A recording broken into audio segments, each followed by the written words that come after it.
The Cannabis Show is for information only. You should always consult with a qualified and licensed physician or other medical care provider.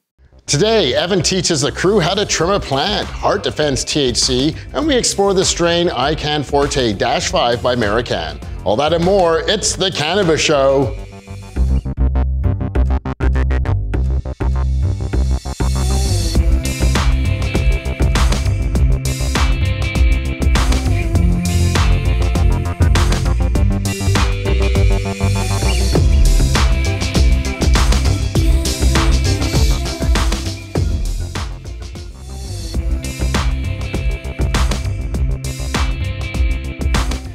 Hello and welcome to Growing Tips. My name's Evan, and today I'm joined by Basil and Kait. Today we're going to learn how to trim your cannabis plants. There's a few things you'll need. Most importantly, a set of scissors and something to trim into. Popular is a clean seedling tray, works great, but the professionals will use a screen to catch those extra trichomes that fall off as we're handling the plants. Is that like a silk screen thing? This one is a silk screen, but you can get specific trimming trays to do this in, but this works great. Yeah. So I think we'll dig in. Cool. We'll start by cutting off a branch here. Pretty simple.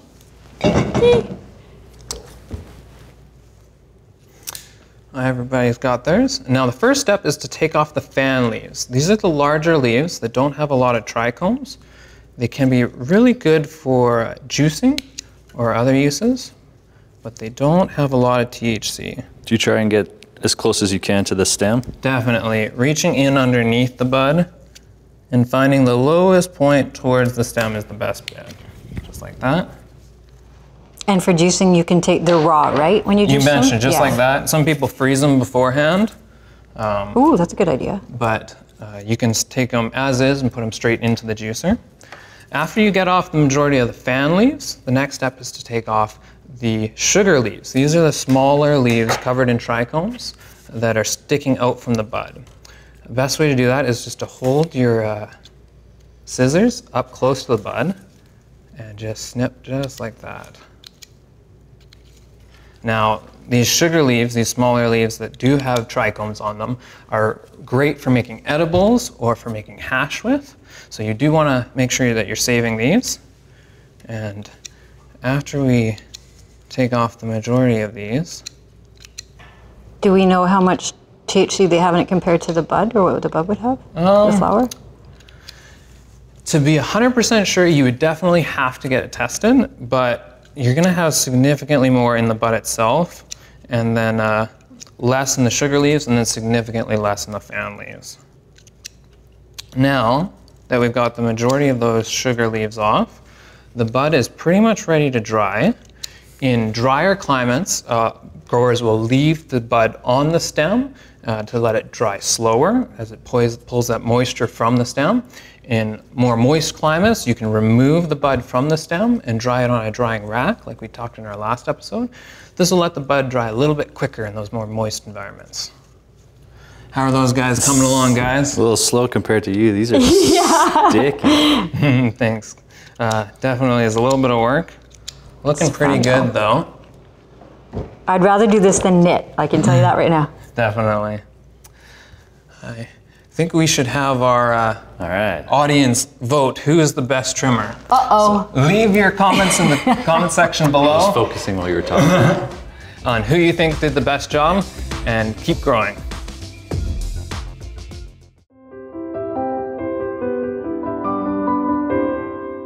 We all know that CBD is lauded as the medical miracle cannabinoid, and that's not wrong. CBD is great and certainly helps many, many people, but I've been hearing a lot of negativity about the other popular cannabinoid, THC. Lately, I'm hearing a lot of people downplaying the medicinal effects of THC because it gets you high. Look, just because THC is psychoactive doesn't mean it does not have medicinal benefits. THC has been known to work as an analgesic, help combat nausea, protect brain cells, help with sleep, as well as increase people's appetites. Try and tell one of our country's veterans that she should only be using CBD to treat her PTSD and see what kind of reception you get. THC is also necessary in small amounts to aid in the entourage effect, that idea that all parts of the plant work better together. Now, I've talked to a lot of people out there who tell me they won't use THC because it gets you high. But as soon as I ask, have you ever used THC? The answer is almost inevitably no. So let's talk about what being high actually means. First of all, let's get one thing crystal clear. Being high is not being drunk. In fact, it's the opposite of being drunk. If I was going to describe the effects of THC, I'd liken it to a release, kind of like getting into a warm bath. It's not scary, it's quite pleasant. It's like when that first sip of coffee hits your body after you swallow it, that feeling. You're in control of yourself, and you may even find that you're more energetic and have even more creativity. Heck, you may even get a really great nap. Just make sure you're not at work. Plus, there's a bonus to THC. There's even an antidote. If you've had too much THC, simply chew on a few peppercorns and relax in a quiet room. I can almost guarantee you that you will be absolutely fine. I guess there's an antidote to alcohol too, if you overdose. If you want to call vomiting an antidote. So the next time someone poo-poos THC, tell them there's a lot of benefits to that cannabinoid that seems to be the ugly duckling.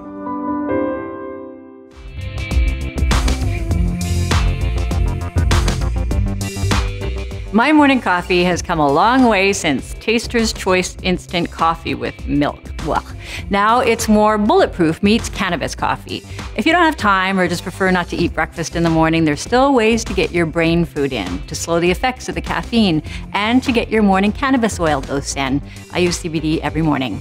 I call it the grinded French press with all the fats double twist. And I give it a 3 for difficulty and a 9 for taste and effects. I add emulsified MCT oil to freshly ground and pressed coffee. Add full fat cream if you're okay with dairy. Add your dose of CBD or 1-to-1 or what have you oil to the good essential fat infused brew. Your brain and your energy and insulin levels will thank you. Check out the NHS blog for further details.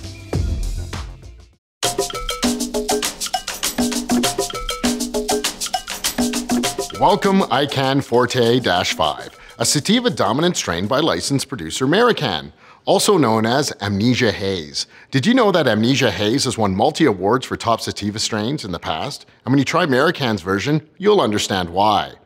Can Forte-5 is commonly used by patients who are battling depression, fatigue, stress, and pain. Can Forte-5 has a citrusy, fruity taste and smell.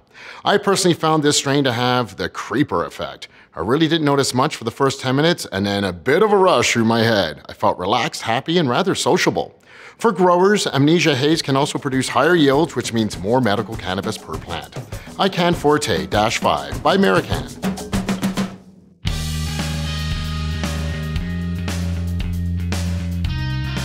You can ask us anything on the Cannabis Show and send us an email with your question. We're going to get to Sandras' question here in just a sec. Just a recap of what we've talked about on this episode thus far.